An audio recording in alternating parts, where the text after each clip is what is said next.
উদ্ধার, তবে শত অপরাধ তার ভিতরে আছে প্রচুর। কৃষ্ণ নামের বীজ যাতে না হয় অঙ্কুর, না হয়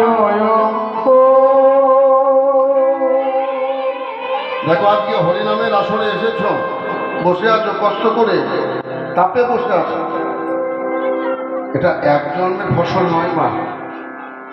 যদি কেউ ভেবে থাকো এটা এক জন্মের ফসল, ভুল ভাবছ। অনেকেই তো আছে। কি করতে হবে আমাদের গলিতে? কোনো কিছু দরকার নেই, আমাদের গলিতে কি করতে হয়? ছলে ছলে নয়নে হাসি মাখা বদনে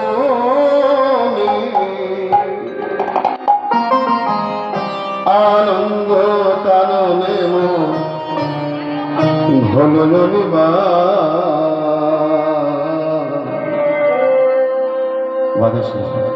হরি বল হরি বল ভগবান রে আমার। মনকে বলতে পারে, মন তুই যখন যা খেতে চাস আমি তোকে দেবো, তুই যখন মিষ্টি খেতে চাস আমি তোকে দেবো, তুই যখন রসগোল্লা খেতে চাস আমি তোকে দেবো, তুই যখন পান্ত খেতে চাইবি আমি তোকে দেবো, তুই ঝাল খা টক খা যাই খাবি খা। ওরে মন আমার বদন ভরে একটু দিয়ে একবার হরিনাম বলে দেখি, বিদায় হরি হরি বল। কিছু করতে হবে না, ছলো ছলো নয়নে, নয়নটা কেমন হবে? ছলো ছলো হাসি মাখা বদনে। তত্ত্বটি এখানে লুকিয়ে আছে। আচ্ছা, যে কাঁদে তার কি হাসি মাখা বদন হয়? কেউ আছে কাঁদে তার কি হাসতে হাসতে শুধু কাঁদে না, কিন্তু তত্ত্বের ঘরে বলছে হ্যাঁ কাঁদতে হবে, কিন্তু হাসতে হাসতে। এটাই হচ্ছে ভগবানকে দেওয়া। কাঁদব নয়ন কাঁদবে, কিন্তু বদন হাসবে। এটাই হচ্ছে ভজনের ঘরে কথা। ছলো ছলো নয়নে হাসি মাখা বদনে আনন্দ কাননে। আচ্ছা, আনন্দ কানন কোথায়? কানন মানে হচ্ছে ফুল। ফুলের বাগানটা কোথায়? আমরা বাড়িতে যে ফুল লাগাই সুন্দর সুন্দর, জয়দিদা খুব সুন্দর কথা। আমরা গানটাকে গান ভেবে চলে যাই, কিন্তু চিন্তা করো গানের ভিতরে কত কত কি আছে। তাহলে ফুলের বাগানটা কোথায়? আমার হৃদয়ে। গুরু কৃপা করে যদি ফুল গাছের বীজটাকে একটু দেয়, কৃপা করে, এটা গুরুদেব পারে, এটা অন্যজন ক্ষমতা নেই, ভগবানের ক্ষমতা নেই। গুরুরুষ্ট কৃষ্ণরুষ্ট হলে কৃষ্ণ রাখিবারে পারে, আর গুরুরুষ্ট হলে কৃষ্ণ রাখিবারে না। হ্যাঁ, তাহলে গুরুদেব কৃপা করে সেই বীজ যদি রোপণ করে দেয়, তাহলে কাননটা কোথায় তৈরি হয়? হৃদয়ে, যেখানে ভগবান আছে। আনন্দ কাননে ভালো জানিবা।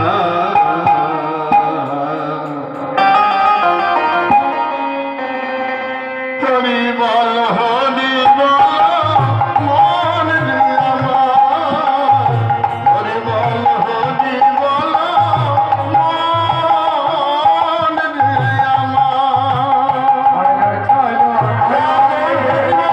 হাসি মাখা বদনে, ছলো ছলো নয়নে হাসি মাখা বদনে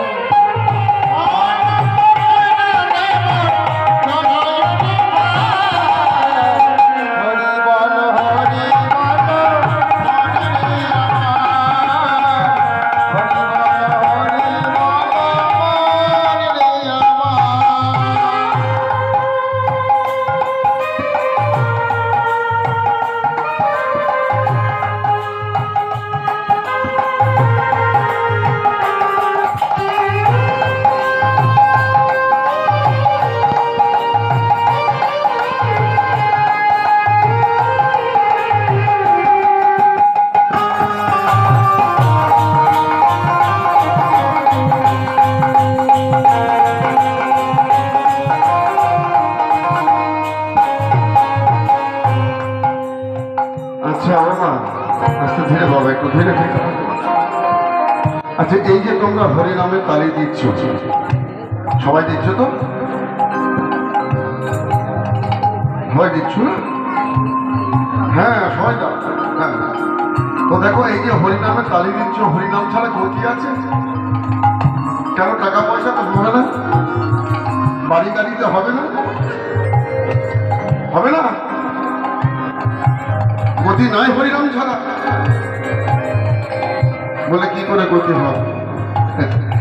যাকে তুমি সব থেকে বেশি ভালোবাসো, স্বামী স্ত্রীর কথা ছেড়েই দাও, নিজের দেহটা, দেহটাকে তো আমরা সব থেকে বেশি ভালোবাসি। এটা যদি খারাপ হয়ে যায়, এই পাশ যদি চলে যায়, তখন নিজেকে নিয়ে অস্বস্তি বোধ হয়। তখন তোমার আর কাউকে মনে থাকবে না। স্বামী স্ত্রী ছেলে যন্ত্রণায় যখন তুমি করে ছটফট করবে, তখন আর কাকে তোমার মনে থাকবে? থাকবে?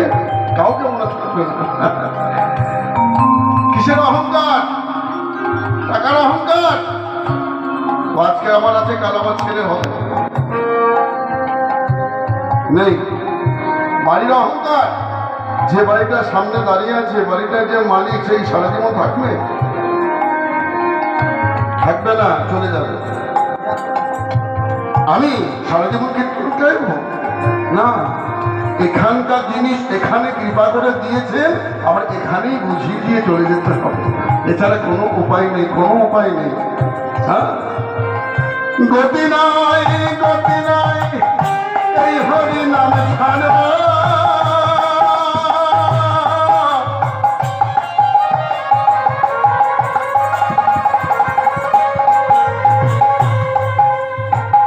কণ্ঠ ভরিয়া নাম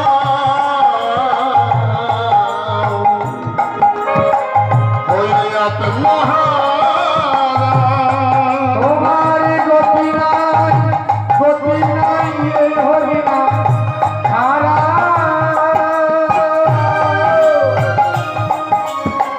কণ্ঠ ভরিয়া হইয়া তোমারা। কেন বলছি জানো? আস্তে, ঠিক আছে, কেন বলছি জানো? বলে একটা বৈরাগ্য আছে, সেটা শ্মশানে গেলেই পাওয়া যায়। দেখতো, ব্যাংকে যখন তুমি পা দেবে, তখন ব্যাংকে কি হয়, গেলেই টাকার কথা মনে পড়ে। ব্যাংকে কি আর অন্য কিছু ভালো লাগে? ব্যাংকে শুধু টাকা, কত টাকা ভরলাম, কত টাকা তুললাম, এই ব্যাংকে যাওয়া হয়। ব্যাংকে নিজের কাজে যায়। তেমনি যখন শ্মশানে যাবে, তখন দেখবে শ্মশান বৈরাগ্য বলে একটা বৈরাগ্য। যে দেখো, ওই দেখো শ্মশানে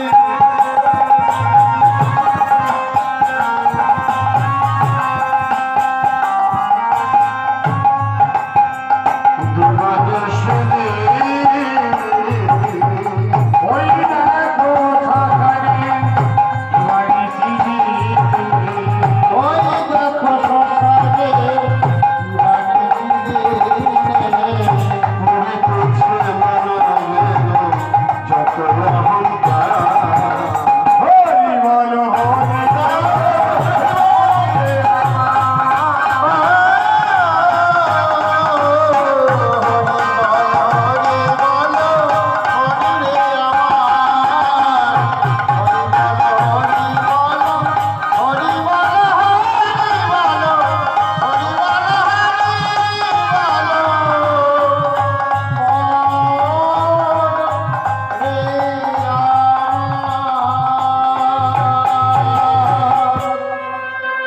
কজন হরি বললাম?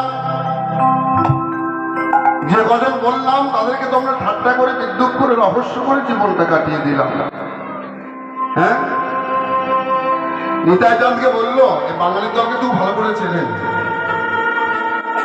বাঙালির কাছে ভগবান বারবার আসার চেষ্টা করে, কিন্তু বাঙালির দল ভগবানকে বারবার অপমানিত করে। বড় ভাগ্যের বিষয়, সত্যযুগে ভগবান বাংলায় আসেনি, এসেছে? সত্যযুগে ভগবান বাংলায় এসেছে কি মাস্টারমশাই? আসেনি। ত্রেতা যুগেও ভগবান বাংলায় আসেনি। দাপর যুগেও ভগবান বাংলায় আসেনি। বেদবিলাপের যে সমস্ত প্রদেশ, কিন্তু কলিতে ভগবান বাংলায় এলো। কলির ধারে ধারে নাম বেরিয়ে গেল, প্রেম বেরিয়ে গেল। বাঙালি দলকে খুব ভালো করে নিতাজানকে বললো যাও একটু নাম মিলিয়ে এসো, আর আমরা কি করলাম না মদের কলসি দিয়ে নিতাইয়ের মাথাটিকে ফাটিয়ে দিলাম। এই তন্ত্র বাঙালি। সার্বভৌম ভট্টাচার্য একবার মহাপ্রভুকে নিমন্ত্রণ করেছিল সেবা দেওয়ার জন্য। তো সেবা করছে মহাপ্রভুকে, মন্দির শোনো, মহাপ্রভু সেবা করছে আর তার জামাই অমর পাশে থেকে বলছে হ্যাঁ যে বাবাজি মহাপ্রভু সংসার ছেড়ে দিয়ে সন্ন্যাসী হয়েছে, কিন্তু বাবাজি মানুষ যে এত গেলে তার জানা ছিল না। সংসার হয়েছে মহাপ্রভু, সন্ন্যাস হয়েছে মহাপ্রভু, বাবাজি মানুষের এত গেলা আসে কোথা থেকে? সেদিন থেকে মহাপ্রভু বলেছিল আজ হইতে হইল মোর হরিশ্চন্দ্র গ্রহণ। সেদিন থেকে খবর ফিরে চলল।